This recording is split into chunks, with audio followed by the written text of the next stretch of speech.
My dear friends, I must be honest with you. Today, I would have preferred not to be here to preach to you. Today, I would have preferred to lock myself up in my chapel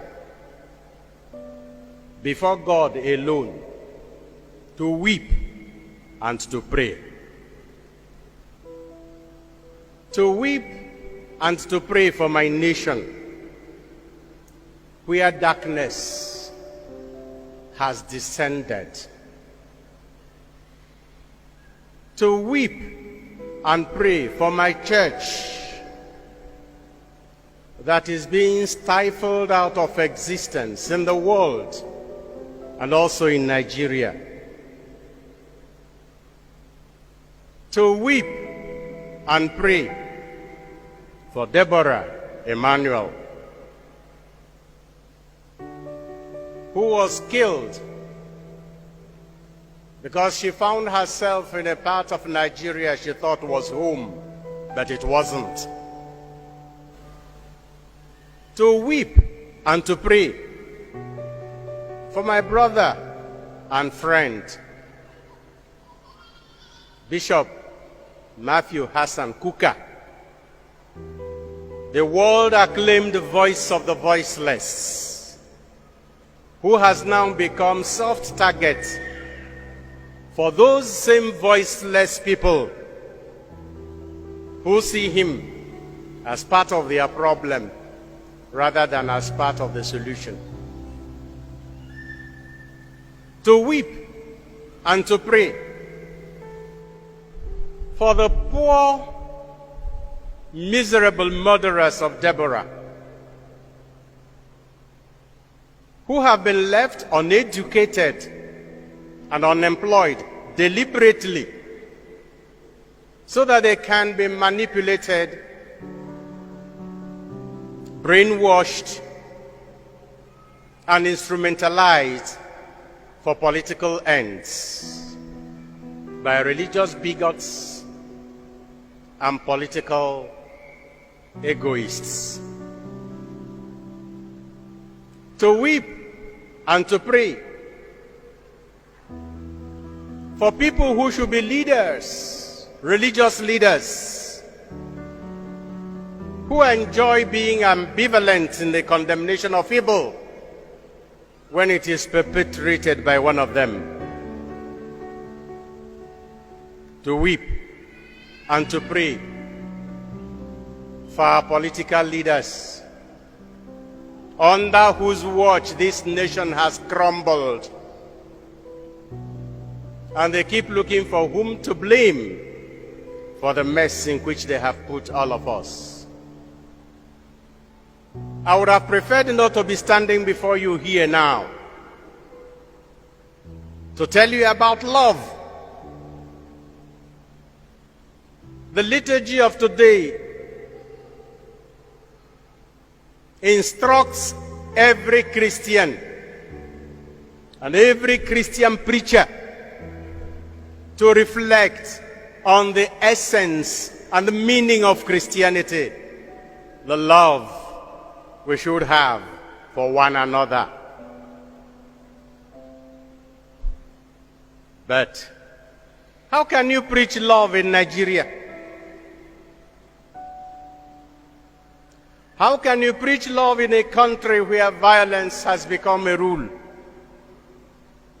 where hatred and intolerance have become norms rather than exception, where corruption has become a culture and a tradition, where impunity has become law, where the government feels so helpless that it is now appealing even to religious leaders to talk to non-state actors so that they will not make this security situation in our country worse. Those were the words of the Vice President of Nigeria while he was speaking to all Catholic bishops of West Africa gathered in a meeting in Abuja he addressed us 2 Tuesdays ago. And we are wondering how a presidency could publicly admit that they have lost control, that they have left the ground so free and the country so lawless and so stateless that non-state actors now take over the entire country, not only in Sokoto and Kaduna and on the highway between Kaduna and Abuja, or between Abuja and Lokoja and Nsukka, but throughout the country. How can you preach love in Nigeria? In a country where those who want to follow the rule of law are regarded by the rest as weak. How can you preach love in Nigeria? In a country that claims not to have any state religion, but constantly places a religion in an unhealthy advantage over others.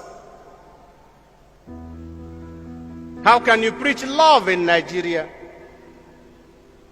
where a few people have collected what belongs to everybody, and they are doing with it whatever they please? How can I tell Nigerian students to love their neighbor, love their country, love their leaders, when their parents have paid their school fees and they are sitting at home? In a country where the ruling party, within a space of less than 2 weeks, can rake in from 27 persons 26.3 billion naira collected as fees for presidential nomination forms. And the same ruling party is unable to finance our education properly, such that our teachers are at home and our students are roaming the streets. How can you preach love in Nigeria, in a country where members of ASU, hear me well,